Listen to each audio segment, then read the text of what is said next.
we have a major Hawks trade update, as this has massive implications for the Atlanta Hawks going forward. Listen, the Atlanta Hawks are faced with a major decision going into the February 6th trade deadline. Yes, 2 weeks and 4 days until the trade deadline hits, and that's how long the Atlanta Hawks have that's how long they have to make a crucial decision. Is either to go on one direction, let's go ahead and make a trade, get somebody that can come in and help Trae Young off the bench, help, get some help for these guys, man, and hopefully make a push in the playoffs, or do exactly nothing. Plan B, do nothing. You can develop your guys in the G League. As you can see, we already got a couple of guys in Keaton Wallace and what's got the Plowden. We got those two guys. So of course there are different options that the Hawks can go with. But right now, the Atlanta Hawks have not made a trade right now, or made even a hint at possible trading for somebody. Yes, there are speculations, and we're going to definitely dive into those today. But with all of that, it does make me wonder if the Atlanta Hawks have plans on making any kind of trade going forward, and if so, what those things look like. What's going on, everybody? My name is Walter Pollard. This is Atlanta Hawks Digest, and I am excited to talk to you today. Of course, the Atlanta Hawks, of course, they got a win the other day, beating the Celtics at home in overtime. And again, major shouts out to the Atlanta Hawks. They're showing themselves to be road warriors. They've gone on the road and beat teams like Chicago, like Cleveland, like Boston. And so they have the ability to win and possibly get into a good position. So with all that being said, we got to talk about a lot of stuff today. First thing I want to get into is the MLK Day. MLK Day marks the absolute split of the season, the halfway point of the season for the Atlanta Hawks and the rest of the NBA. Right now, the Hawks are sitting at 22-19 right now. So they, I think, are in the 7th or 8th position in the Eastern Conference. So again, they are doing what they can do to possibly land outside of the play-in tournament. That's something that they don't want to do. But I do want to point out that normally the MLK Day game is normally in Atlanta. Okay, it's normally played here. It's normally played in the Atlanta area where Martin Luther King grew up. You dig what I'm saying? That is normally how it goes. But of course, here in the Atlanta area, it's a lot of stuff going on this upcoming week. Of course, you got the national championship, the college football national championship going on Friday. I'm sorry, not Friday. Oh my goodness. Going on tomorrow at Mercedes-Benz Stadium. Again, it's MLK Day. You have the inauguration. Jimmy Carter just passed away, unfortunately. And I think there's a chance of some snow on Tuesday. So, of course, there's a lot of different things going on. But, yes, I would have preferred for the MLK Day game to be in Atlanta, because that is what normally happens. Unfortunately, we will be on the road on this third game of this 3-game stretch on the East Coast, of course, and they're going to be taking on the New York Knickerbockers, or the New York Pants. And hopefully the Atlanta Hawks can definitely go in and handle business. They can take care of business, because, listen, 2 games in, they've done a great job against Chicago, did an even awesomer job versus the Boston Celtics, and now, of course, the Atlanta Hawks go up against the Knicks, and so we definitely want for them to get a win, and hopefully Trae Young can terrorize some more of the Knicks fans as time goes on. Now, we got to talk about these trade rumors, because I've gone over them till I'm blue in the face. Okay, I've talked about all of the trade rumors. I've talked about every single implication, something that I've talked about all of them.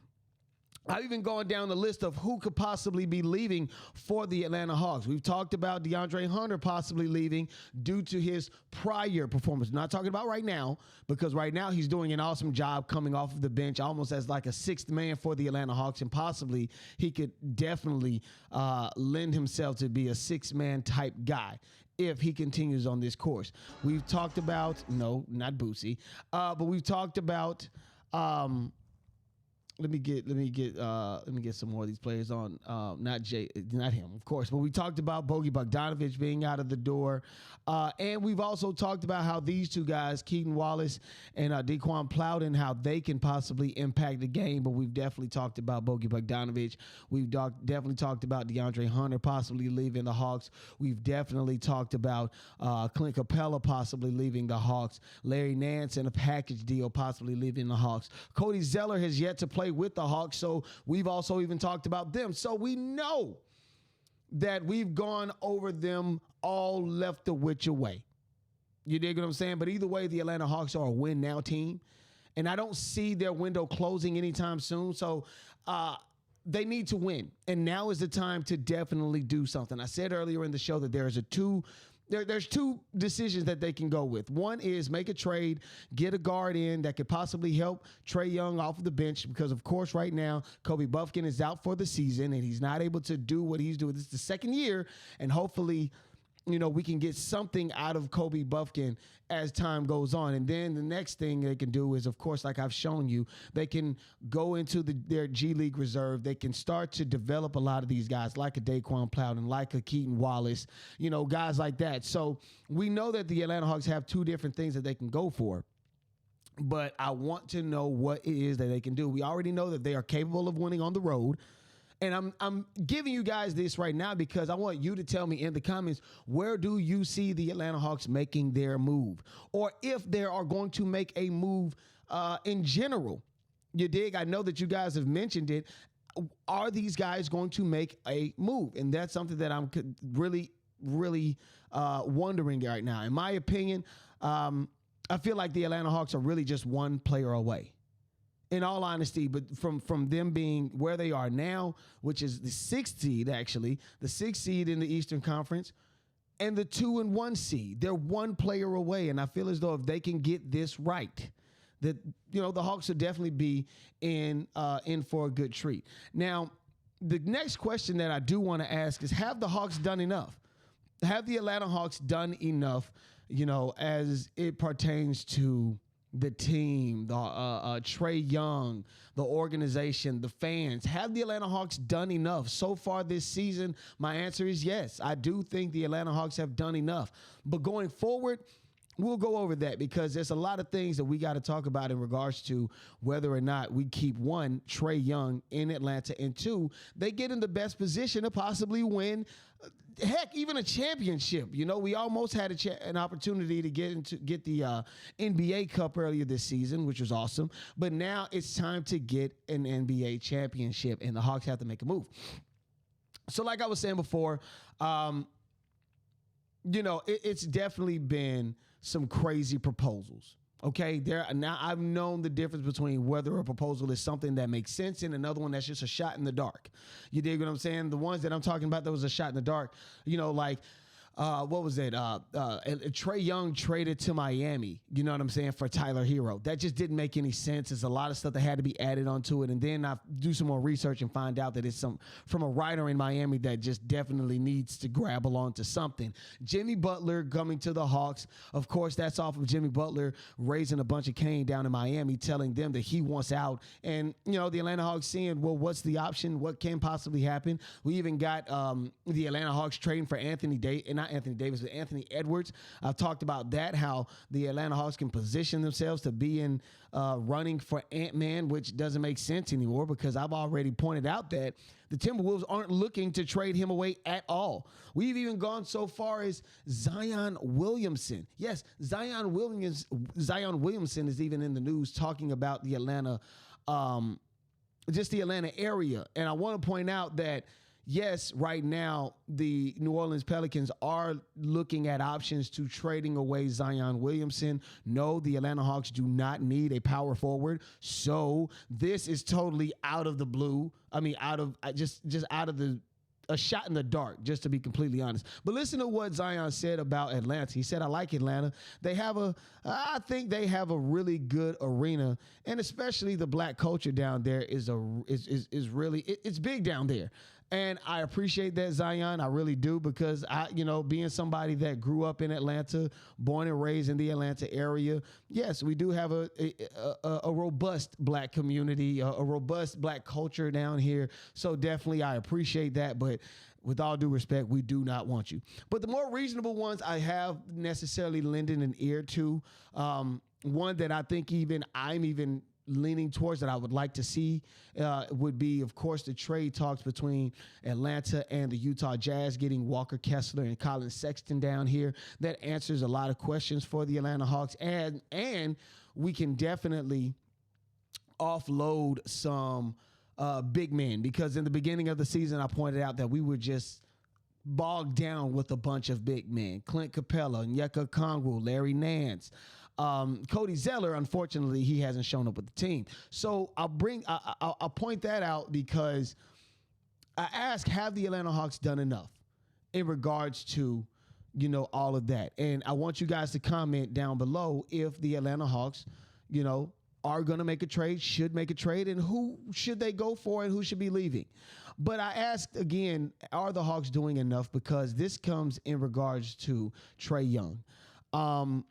And at the beginning of the season, I thought that there was a strong chance that Trae Young would be leaving the Atlanta Hawks. This is, of course, coming off of the backs of trading DeJounte Murray away. Right now, Trae Young is in year 3 of a current max contract. Talks can start at the end of the season, but of course we haven't heard anything about it, and we're not necessarily sure how the Atlanta Hawks are going to play free agency, the draft, and yes, even Trae Young. And the Hawks have, like I said, have made moves. And again, I didn't necessarily know, because at the beginning of the season, this was predicated off whether or not they get off to a really good start. Now, the good thing is, fortunately, the Hawks have gotten off to a good start. They have a lot of big wins versus top-tier teams, like I said, Celtics, the Cavaliers, teams that are going to be in the playoffs without a play-in tournament type deal. Yes, the Atlanta Hawks have gotten some really big wins against those guys. Currently 22-19 in the 6th position in the Eastern Conference. So if the season ended today, they would not be in the play-in tournament.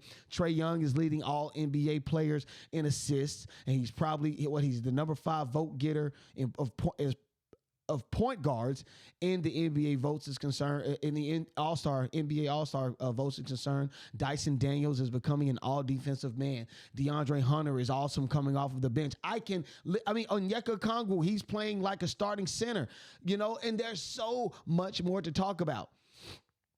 But yet there's still a chance that we could possibly lose Trae Young. I don't see that happening. I don't think that that's going to happen, but it does make you think. We haven't heard anything about whether or not the Hawks are going to do anything in regards to renewing Trae Young's contract. And then for 26 and 27, Trae Young also has a clause in his contract that he can opt out of his contract. I think there's like a $48 million opt-out clause or something like that. So again, Trae Young could possibly want to find the door himself. But letting the season play out, there is a possible chance that Trae Young could want to stay here, depending upon what the Atlanta Hawks do. So that's why I bring all this stuff up, is because I feel as though they need to make a trade. And I feel as though there are some players that could possibly, be moved, with no disrespect. But Bogdan Bogdanović showed you a couple of nights ago that his shooting has gone down. And we need to get some shooting going. I don't think we need more liabilities than we do need assets. And I think it's time for the Atlanta Hawks to really take a really good look in the mirror and say, hey, I think it's time to make some changes. But you let me know in the comments, and I'll stick with you guys on the other side of this, man. My name is Walter Pollard. This is Atlanta Hawks Digest, and I am out. Peace.